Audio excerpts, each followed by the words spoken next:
আসসালামু আলাইকুম, ওয়েলকাম জানাচ্ছি নতুন আরও একটি ভিডিও দেখার জন্য। আজ আমি দেখাবো খুবই সুস্বাদু একটি রেসিপি, কিভাবে টাকি মাছ ভর্তা করতে হয়। তো ভিডিও ভালো লাগলে অবশ্যই সাবস্ক্রাইব করবেন। আর এই টাকি মাছ ভর্তাটা আমি করব মাটির যে ঢাকনা সেটাই করে, চলুন তাহলে দেখে নিই। এখানে আমি দুইটা টাকি মাছ ভালো করে ধুয়ে পরিষ্কার করে নিয়েছি।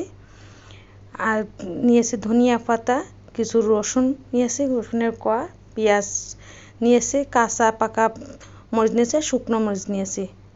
তো দেখুন, আর এখানে দিয়ে দেব টমেটো।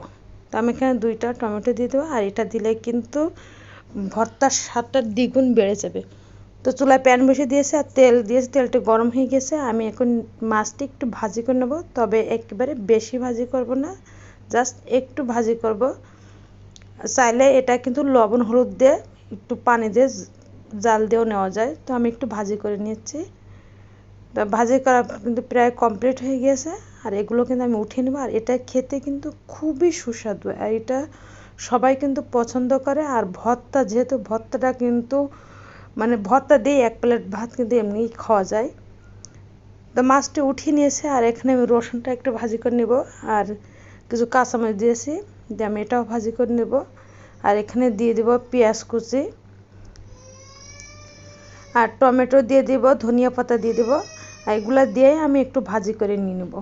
আর টমেটোটা উপর থেকে খোসাটা চাইলে আপনি ভাজি পরে উঠিয়ে নিতে পারেন, অথবা এভাবে থাকলেও সমস্যা নাই। এটা কিন্তু খেতে দুর্দান্ত লাগে। আর টমেটো দিয়ে মাছ ভর্তা করলে যে এত সুস্বাদু লাগে, আপনার বাসায় একবার হলে ট্রাই করে দেখবেন।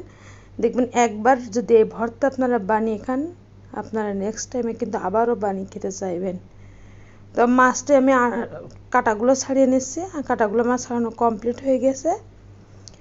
আমি এখন যে ঢাকনাটা নিয়েছি, মাটির ঢাকনা, এটা কিন্তু আগে মারা গ্রামে পুরো মশলাই কিন্তু এতে বেটে রান্না করতো। তখন কিন্তু অত শিলপাটা ছিল না, বা ব্লেন্ডার সেটাও ছিল না। এটাই কিন্তু মশলাটা বেটেই মাংস কিংবা অন্য সবজি যেটাই রান্না করুক, এটাই কিন্তু বেটেই রান্না করতো। তা আমি এখানে কিন্তু শুকনা মরিচ সব বাকি সব উপকরণগুলো বেটে নিয়েছি। আর দেখতে পাচ্ছেন আমার কিন্তু বাটা কমপ্লিট হয়ে গেছে। আর এখন দিয়ে দেব সেই টাকি মাছ, যেটা আমি কাটা ছাড়িয়ে রেখেছিলাম, আমি সেটাই দিয়ে দিব। দিয়ে আমি এটা ভর্তা করে নিব। তো এইভাবে ভালোভাবে আমি বেটে নিয়েছি। চাইলে আপনি হাত দিয়েও কিন্তু করতে পারেন, তবে এভাবে করলে কিন্তু বেশি টেস্টি হবে।